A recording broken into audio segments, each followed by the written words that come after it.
Welcome, you must be new. Let's talk about Mortal Kombat 1, a reboot of the franchise, again, and what better way to celebrate the new era than with a multiverse plot, twice in a row, because everyone loves multiverse plots. You see folks, Mortal Kombat 1 has a few problems I like to simply discuss, and to be fair and balanced, talk about qualities in this game that are worth praising. Don't worry, I won't talk much, like this game's life cycle. This critique will be quick and painful to go through. First things first, let's talk about the most important thing about fighting games that gamers love, and then soon complain about, the gameplay. This section will be short, so excuse me if a few things I say are inaccurate. So we good? No? Good. Let's continue. The gameplay is in a 2D playing field, with mechanics similar to Mortal Kombat 11. The fatal blow system from Mortal Kombat 11 returns. A subtle returned feature is the airborne combo system that was last seen in Mortal Kombat Armageddon. It's actually quite good. I'm going to rip the band-aid clean off and say, in my opinion, this game has the best fatalities in the series yet. In a later update, they returned the finisher animalities from Ultimate Mortal Kombat 3. And they're very creative. I wish they would have also brought back Harakiris from Deception though. Some of these may be too hard to look at for advertisers, but holy moly, these are creative. As far as single-player content is concerned, the quality is decent. Invasions mode is the highlight of the game's single-player content, and by highlight, I mean obtaining the costumes. Many of the fights in Invasions mode are handicap matches, where you are placed at a huge disadvantage against the AI. Don't worry, it gets worse. Do you have to travel? Or have slow internet speeds? You're going to need an internet connection to even play this mode. By the way, speaking of the costumes, you can customize the characters and save them to your slots. There is only just one slot.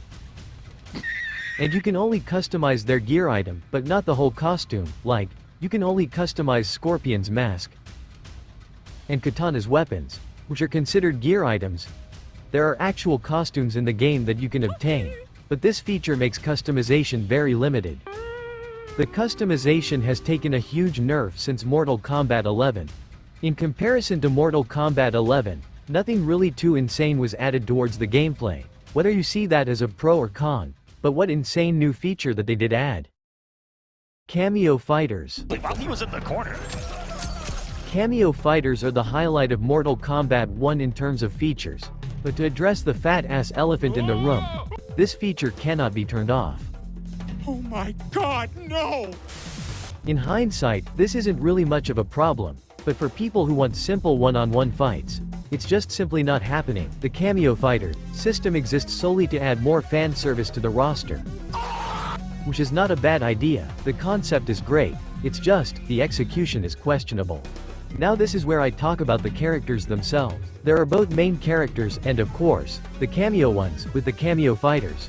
You can match your main character and a cameo if you're choosing to pull off extended combos that you couldn't normally do with your main. Think of it similar to a tag team mechanic. Sadly, it's not like Mortal Kombat 9's tag team mode, but the Cameo Fighters function more like glorified assist fighters more than anything. While there isn't a lot of Cameo Fighters, the variety of playstyle granted with them and overall quality is actually impressive. I'm not going to go too in-depth, but to keep a long story short, they're very heavily involved in the fights. They even have their own fatalities. Characters like Motaro and Chameleon finally get to have their own fatalities after 2 decades, and they're honestly pretty cool, even though they're very short. You can make great cameo pairings, like Sub-Zero and Frost, and Scorpion, and Scorpion. Now that's just silly. What I find a bit odd, is, cameo characters like Darius, can be seen involved in the events of the main story. Even Chameleon. I'm guessing these are clone characters who aren't a part of the main story. Still, would be nice to have other cameos involved in the story. This game also introduced guest fighters, through what is known as a combat pack. The characters include Omni-Man, Homelander, and Peacemaker. Suck on that! And for some reason, they don't have guest cameo fighters to come along with them. Okay. Blah blah blah. It seems as though I'm complaining for no reason, but, if I were to be an advocate of the devil here, Has anyone found it just a bit ironic that Homelander and Omni-Man, characters who are known for working alone in fights, is in a game where tag teaming is the most essential feature? There is no reason we couldn't be partners. I don't do team-ups.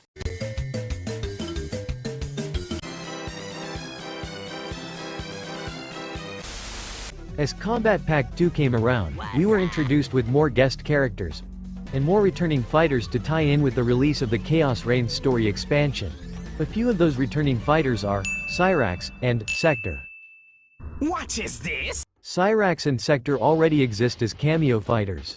Here's a funny nitpick: why aren't their names changed? There is a Cameo Fighter in this game named Janet Cage. She is literally a female version of Johnny Cage. Same attitude, exact same moves, everything. And she is in the story, even with the gender swap.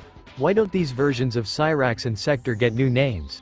Again, despite the fact the male versions of Cyrax and Sector already exist in-game as Cameo Fighters, and they're not a part of the story? Is it because they're part of the classic era, like Sonya, Kano, and Jax? The female chameleon is also a part of the classic era, yet she's involved in the events of the story. Where's the male chameleon then? My brain hurts just thinking about this. Still, it would have been great if the Cameo Fighters would have been at least more interactive with the main fighters during victory screens. Hey. Speaking of interactiveness, let's talk about intro interactions. First introduced in Mortal Kombat X. Intro interactions or dialogues are exactly what they sound like. Every time before a round begins, characters will talk crap about each other and then proceed to brutally murder each other, like women on reality shows. 3 or 4 times in a row. It remains the best part about these games. Some fighting games will have character intros where a character will say the same cheesy line every time before a match starts, or have 1 or 2 special interactions between specific characters. The intro dialogues here give all characters multiple lines of dialogue between each other. It's a great way of adding more lore and personality towards the characters that the story mode just wasn't able to.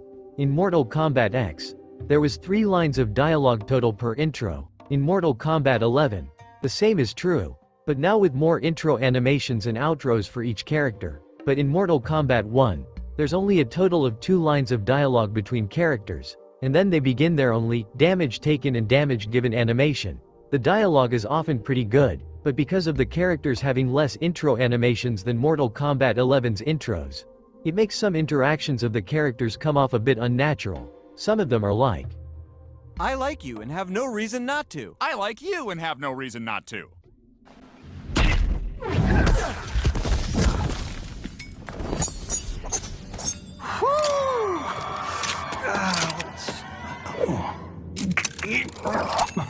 What I found interesting is some characters would comment on the events of the main story, which is nice.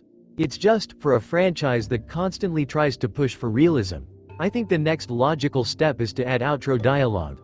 The victor talking crap about the loser would have been perfect for this game's roster. Super Smash Bros. Ultimate did a similar thing with a few of their characters, or have the characters comment on the stage they're fighting on. By the way, let's talk about the beauty of these stages. There are 24 stages in this game.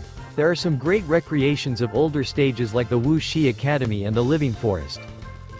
There are some beautiful new stages like Sundew.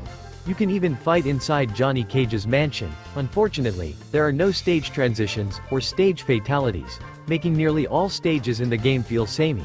Although, in the story mode version of the stages, there are some impressive background details. But if there's one stage that sticks out like a beautiful bloody sore thumb, it's the field stage. This is an unlockable stage that can only be obtained by finding and beating the hidden character, Floyd.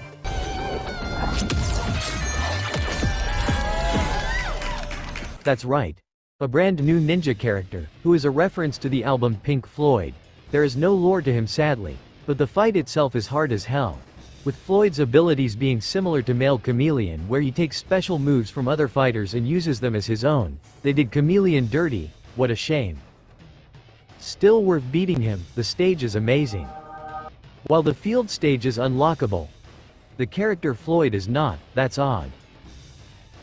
If I were to put my tin foil hat on, I would say there was a consistent conscious effort to not add no new characters into the roster. As far as Mortal Kombat characters are concerned, Floyd is the only actual new character here, and he's not even playable. With this new era, it would be nice to see some new faces.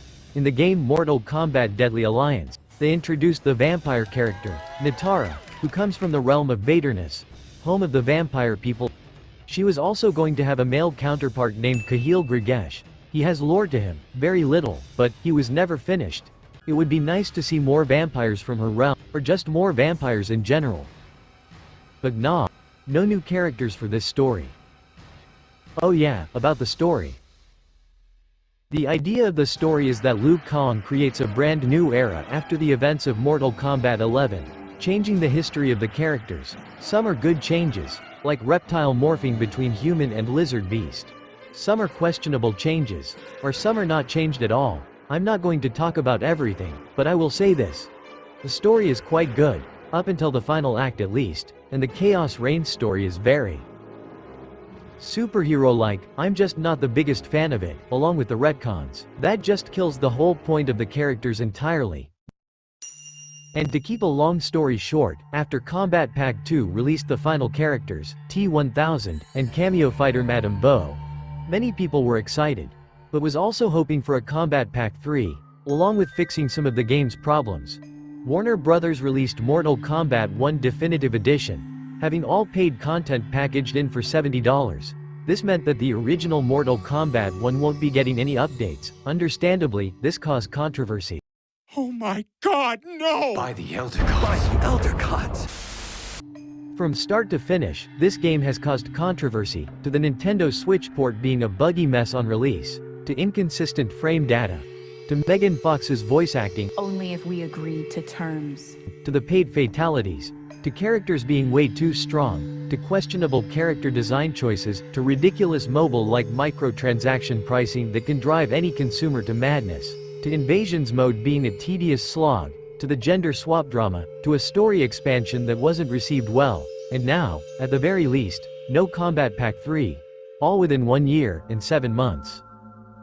While I take sick enjoyment in pointing out bad decisions with companies and games, it's also important to just snap back to reality once in a while and realize, people can spend their money however they want, and if the product that they paid for is not well crafted, they have every right to complain, and or praise said product if it meets their standards. At the end of the day, as consumers, we just want better, that's it, and it's on our part to show that we want better, not by sending death threats, but by making nitpicky awesome critiques like mine. Perfection!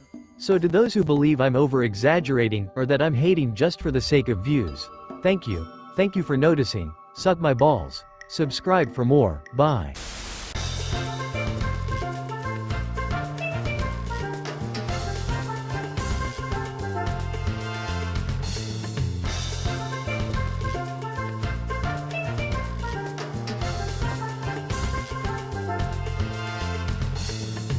Yes, we give the audience what it wants. Smash that like button and subscribe. That'll get ratings.